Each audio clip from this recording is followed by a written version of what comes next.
Baik, dalam video ini saya akan membahas mengenai pengendalian BLDC dengan metode PWM sinusoidal. Perkenalkan dulu, nama saya M. Fatih Putul Arifin dengan NIM NI 07180118.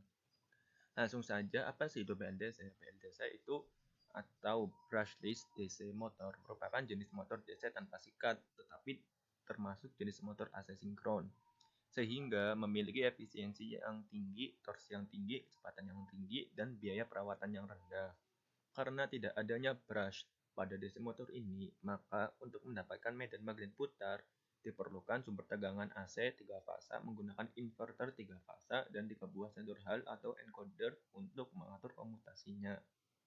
Ya, di sini ada gambar mengenai motor BLDC ini ya. Jadi ini kan brushless gitu kan, tanpa brush. Jadi untuk mengatur putarannya itu ada yang namanya sensor Hall atau H-bridge gitu kan. Nah, ini ada H1, H2, H3. Jadi ini tuh mengatur kumparan mana sih yang akan dialiri listrik seperti itu. Kan fungsinya brush itu kan untuk memutar-mutar tegangan gitu kan. Semisal ya untuk mengatur-ngatur putaran juga. Tapi kan di sini nggak ada brush. Jadi penggantinya itu ada H-bridge ini gitu.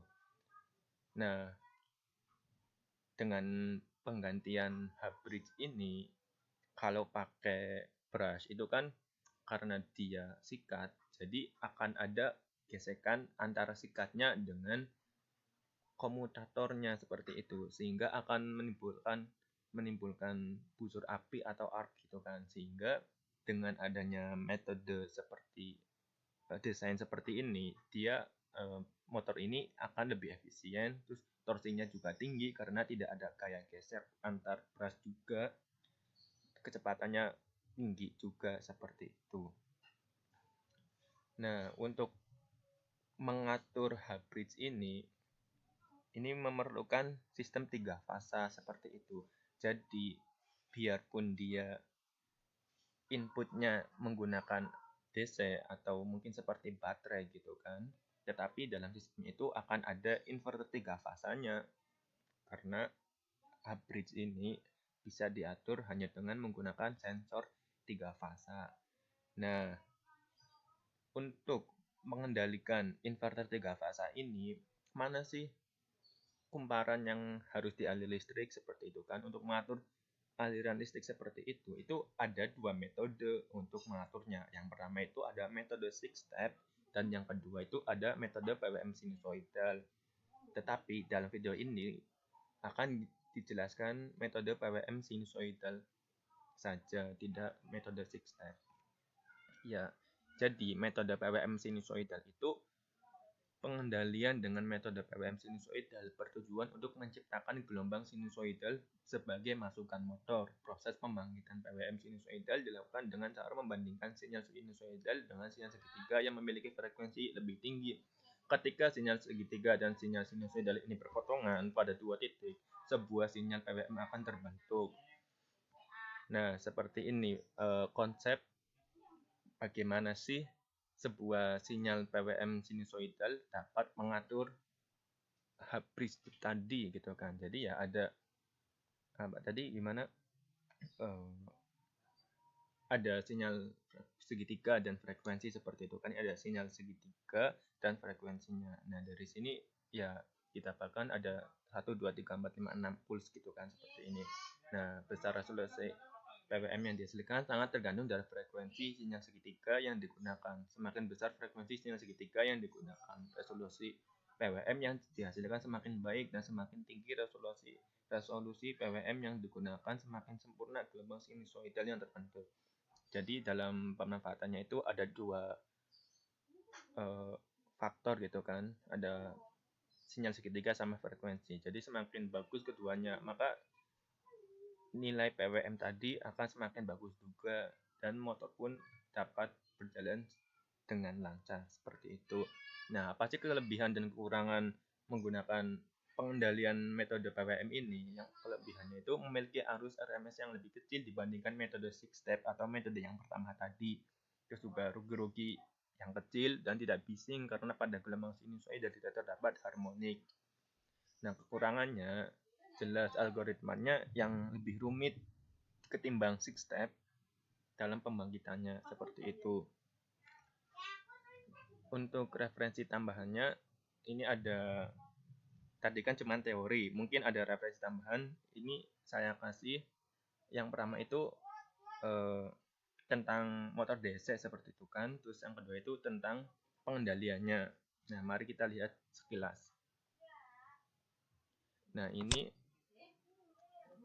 bagaimana If you look around your house, you will see many devices that have electric motors, such as kids' toys, table fans, toothbrushes, hair dryers. Turn it on and somehow it starts rotating. Ya, jadi di sini ini masih motor DC pakai brush ya. Jadi ini kan ada brushnya nih yang warna hitam dan ini komutatornya. Jadi kalau pakai brush maka akan ada terjadi gesekan di sini seperti itu.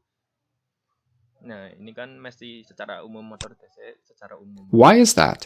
In this video, we'll cover the basics of electricity and magnets. Ini video ini menjelaskan bagaimana cara bekerjanya motor secara umum seperti itu. Nah, and then put it all. Yang kedua, ini video in order to make the operation more reliable, more efficient, video ini mengenai pengendalian BLDC menggunakan PWM. Mari kita lihat sedikit. and less noisy, they are also lighter DC motors.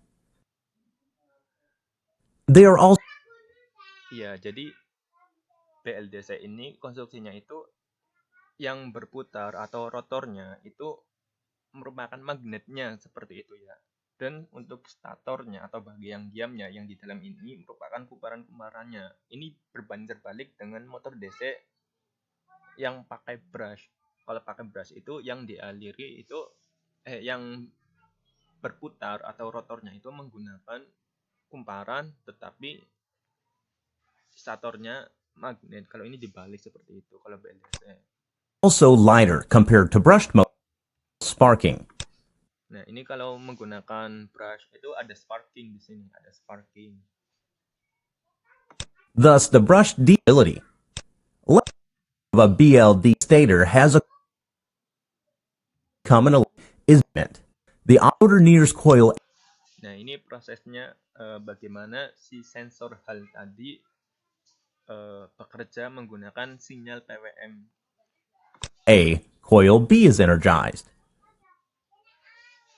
As the rotor, jadi ketika magnetnya berada di sini, maka sensor hal akan mengatur untuk yang dialiri listrik itu coil yang sebelah sini dengan sebelah sini. Jadi dia akan berputar ke sini, terus ketika sudah di sini, maka habis akan mengatur sensor yang di sini dengan yang di sini sehingga magnet yang di sini akan ke sini sehingga seterusnya dan begitulah sampai rotor ini kehabisan daya.